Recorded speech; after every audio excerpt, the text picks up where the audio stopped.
하나님 아버지 감사합니다. 오늘의 우리 걸음은 출애굽의 영광스러움과 하나님의 능력의 손으로 참 홍해를 건너며 나왔지만 참 광야 같은 나그네 길이 우리에게 주어진 오늘 하루임을 또한 알기에 전적으로 하나님의 손길과 역사하심을 온전히 체험하며 누리며 주의 손을 붙잡고 나아가게 하여 주옵시며 그 은혜 가운데 승리하도록 은혜로 충만케 하여 주옵소서.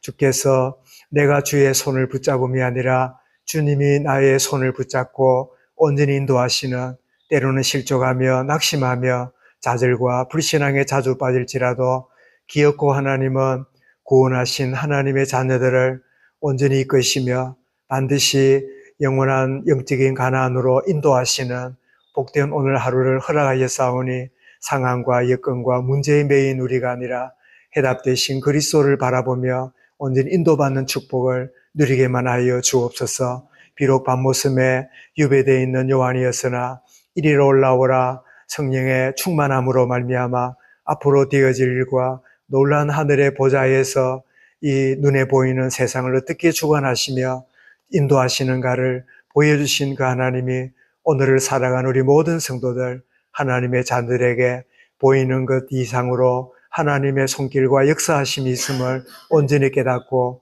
주님 바라보며 참 현실 세계 속의 골짜기 속에서도 주님이 나와 함께 하심으로 해를 두려워하지 않습니다. 고백하는 참된 은혜의 참 걸음을 걷는 복된 하루가 되게만 하여 주옵소서. 이 시간 말씀 가운데 임하시고 성령으로 우리를 생명수 가운데로 인도하여 주옵소서.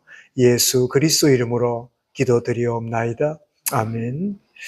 하나님 말씀입니다. 요한계시록 7장 말씀입니다.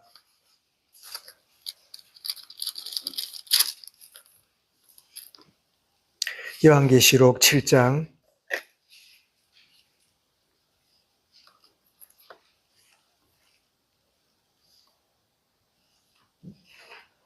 1절부터 4절까지 그리고 15절부터 17절 두 군데를 우리 같이 읽도록 하겠습니다. 요한계시록 7장 1절부터 4절, 15절부터 17절 두 절을 같이 읽습니다. 1절부터 읽습니다. 이 일 후에 내가 네 천사가 땅 네 모퉁이에 선 것을 보니 땅의 사방의 바람을 붙잡아 바람으로 하여금 땅에나 바다에나 각종 나무에 불지 못하게 하더라. 또 봄에 다른 천사가 살아계신 하나님의 인을 가지고 해 돋는 데로부터 올라와서 땅과 바다를 해롭게 할 권세를 받은 네 천사를 향하여 큰 소리로 외쳐 이르되 우리가 우리 하나님의 종들의 이마에 인치기까지 땅이나 바다나 나무들을 해하지 말라 하더라. 내가 인침을 받은 자의 수를 들으니 이스라엘 자손의 각 지파 중에서 인침을 받은 자들이 14만 4천이니 15절입니다. 그러므로 그들이 하나님의 보좌 앞에 있고 또 그의 성전에서 밤낮 하나님을 섬기매 보좌와의 아버지가 그들 위에 장막을 치시리니 그들이 다시는 줄이지도 아니하며 목마르지도 아니하고 해나 아무 뜨거운 기운에 상하지도 아니하리니 이는 보좌 가운데 계신 어린 양이 그들의 목자가 되사 생명수 샘으로 인도하시고 하나님께서 그들의 눈에 모든 눈물을 씻어 주실 것임이라. 아멘. 인침받은 14만 4천 성도들이란 제목으로 말씀을 드리겠습니다. 참 밤모섬에 유배되어 있는 현실에 묶였던 요한에게 성령의 감동으로 이리로 올라오라. 그래서 하늘 보좌의 이 놀라운 광경을 보여주시면서 참 이 은혜의 세계를 맛보게 되니까 요한의 마음속에 내가 살고 있는 현실은 너무나 비참하고 해답이 없어 보이고 또 때로는 하나님이 살아계시는가? 살아계셔도 이 현실 세계를 간섭하시는가? 이렇게 악인들이 참 힘을 참 발휘하는 것 같고 참 의인들이 고난당하고 오직 복음을 붙잡고 나아가는 사람들이 이렇게 약해 보이고 하나님은 왜 이렇게 참 무관심해 계시는가? 그런 참 생각들을 문득문득 인간이라 할 수 있지 않겠어요? 또 어쩌면 인간이기 때문에 그러는 그 자리에 그런 생각 빠지는 게 당연한 일이겠지요. 그런데 이 하늘 보좌에 하나님이 어떻게 일하고 계시고 역사하시는가를 보면서 세상의 모든 나타나는 역사와 일들은 우연이 아니라 하늘에 하나님이 그것을 통치하고 계시고 주관하고 계시고 인도하고 계시는구나. 겉으로는 악인들이 막 폭군들이 일어나서 교회를 핍박하고 참 자기를 이 반모선까지 유배시키는 이런 강력한 힘을 가진 것 같지만 결국은 하나님이 모든 것까지도 허락하시고 주관하고 계시고 그러고 있구나. 이 사실을 참 알게 되는 요한인데 오늘 1절에 보니까 모든 세상 만물을 바로 하나님이 주관하고 계시는구나. 심지어 바람 부는 것까지도 불게도 하고 못 불게도 하고 모든 천지 만물을 주관하고 계시는 분이 있음을 그는 알게 되지요. 그래서 우리는 태초에 하나님이 천지를 창조하시니라. 여기에 모든 신앙의 고백이 다 들어 있습니다. 그래, 내가 겪고 있는 현실, 내가 겪고 있는 여러 가지 어려움들, 때로는 기가 막힌 참 말할 수 없는 여러 모양으로 엉켜있는 참 엉켜있는 실타래처럼 참 풀리지 않는 내 인생의 여러 가지 참 많은 고민들, 이 모든 것들까지도 태초에 하나님이 천지를 창조하신 그 하나님이 이 모든 걸 주관하고 계시고 모든 걸 아시고 다스리신다. 이 사실을 말씀하고 그러면서 모든 천지 만물을 주관하실 뿐 아니라 구원받은 자기 백성을 해를 받지 않도록 하나님 보호하고 있음을 2절, 3절에서 말씀합니다. 아니 지금 우리 그 기도 원력을 나누어 드렸는데 거기 보면 얼마나 수많은 나라들이 이 신앙 때문에 기독교를 박해를 하고 이 공산주의와 이슬람권과 이게서 지금도 예수 믿는다고 심지어 가문에서는 재산을 다 빼앗아 버리고 심지어 학교도 못 가게 하고 이런 일이 벌어지는 지금도 지구촌에 저도 참 중고등부에 다니고 SFC 학생 신앙운동 이럴 때 참 교회 온다고 세상에 딸 머리를 잘라갖고 밖에 못 가게 하고 참 책을 불지르는 그런 우리 그 같은 시대에 그걸 본 적이 있는데요. 지금도 그런 일이 온 지구촌에 벌어지고 있는 이런 상황을 보는데 그런데 놀랍게도 불신자가 볼 때는 야 예수 믿으면 저 꼴 나는구나. 예수 믿으면 저런 황당한 일을 만나는구나. 그러고 있지만 진짜 믿음의 사람들은 압니다.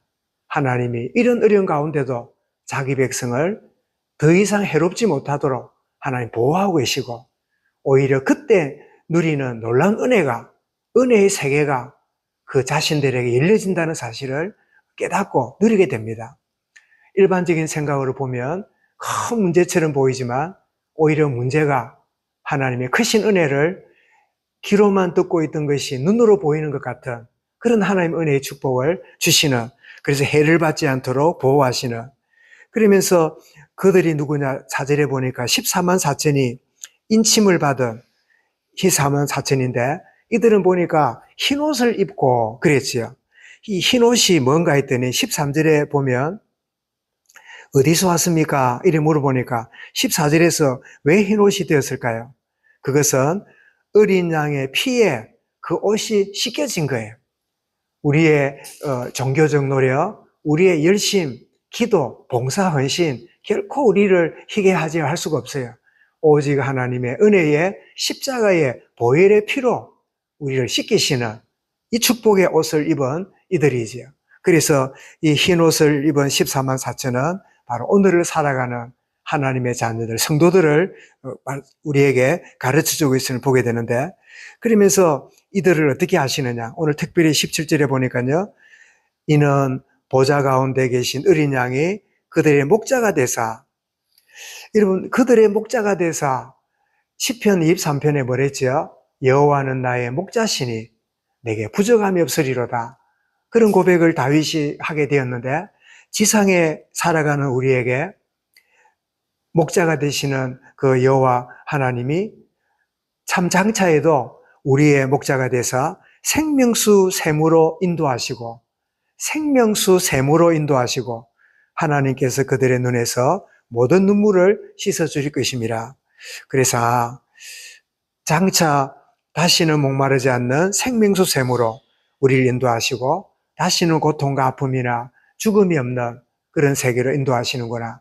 자, 이 사실을 여러분 깨닫는 이 요한에게 찾아온 또 다른 영적인 변화는 내가 장차 이런 일이 있으니까 지금 어려움 잘 이겨야지. 내가 장차 누릴 영원한 세계가 내게 준비되어 있으니까 내가 힘들어도 내가 잘 버텨야지. 이 정도 같으면 종교생활이 됩니다. 이런 장차 누리게 될 그 주님이 지금 이 지상 가운데, 이 반모성 같은 현실 가운데 지금 주님이 나와 함께 계신다 하는 사실이 마음에 새겨지면서 요한에게 가져다 준 큰 변화는 수평적으로 살아가던 자기 인생이 수직적인 놀라운 세계를 발견하는, 여러분 신앙세계는 수평적인 것만 생각하고 수평적인 것만 이렇게 점검하고 나아가는 정도가 아닙니다. 우리는 수직의 세계가 있습니다. 높이와 깊이가 있는 이 풍성한, 그래서 신앙이 좋다 이 말은 넓이만 오지랖이 넓어지는, 지식이 많아지는 그거를 말하는 게 아니라 참 신앙은 수직적인 하나님의 높은 은혜의 세계가 준비되어 있고 깊은 생명수 샘으로, 여러분 샘은 깊이에 있지 높이에 있지 않지요. 샘이 산꼭대기에 있는 경우가 없지요. 샘은 골짜기에 있는 거지요. 생명수 샘이 골짜기에 준비해 놓고 때로는 우리가 잘 될 때, 막 박수 받을 때, 막 기가 막힌 만족감이 있을 때, 그럴 때는 그것이 좋아서 그저 지내지만 골짜기에 들어가게 되고 때로는 예기치 않는 여러 가지 고민들을 만나게 되고 고독의 시간들이 찾아올 때 그때 우리는 발견합니다. 생명수 샘이 이 골짜기에 문제가 있고 어려움이 있다고 하는 이 자리에 하나님이 준비해 놓으셨구나. 이 사실하는. 그래서 참 여호와는 나의 목자시니 내게 부족함이 없습니다. 푸른 초장으로 맑은 시냇물가로 나를 인도하십니다. 그런데 나를 사망의 음침한 골짜기에 들어가게 하시는, 그러나 내가 해를 두려워하지 않을 것은 주께서 나와 함께 하심입니다. 자, 이 주님이 장차에도 나를 생명수 샘으로 인도하시고 나를 눈물을 씻기시는 그래서 수평적인 현실 문제에 매여서 하마터면 참 불신앙과 염려 속에 빠져서 시간을 보낼 뻔했는데 이 놀라운 이리로 올라오게 하시는 이 수직적인 이 축복을 누리고 깊이 있는 생명수 샘으로 인도하시는 이 축복을 누리면서 나아갈 수 있도록, 그래서 오늘을 살아가는 수평적인 우리 현실 세계에서 수직적인 하나님의 은혜의 높이와 또 깊은 자리에 주시는 은혜의 생명수 샘을 맛보아하는 그런 축복의 하루로 하나님 나를 인도하시고 우리 모든 성도들, 자녀들, 특별히 여러 가지 이런저런 모양으로 힘들어하고 어려움 가운데 있는 성도들에게 생명수 샘으로 인도하시는 은혜의 풍성한 축복 누리는 복된 하루가 되게 하시고 순간순간이 되도록 인도하여 주옵소서. 이 말씀 붙잡고 합심해서 함께 기도하겠습니다.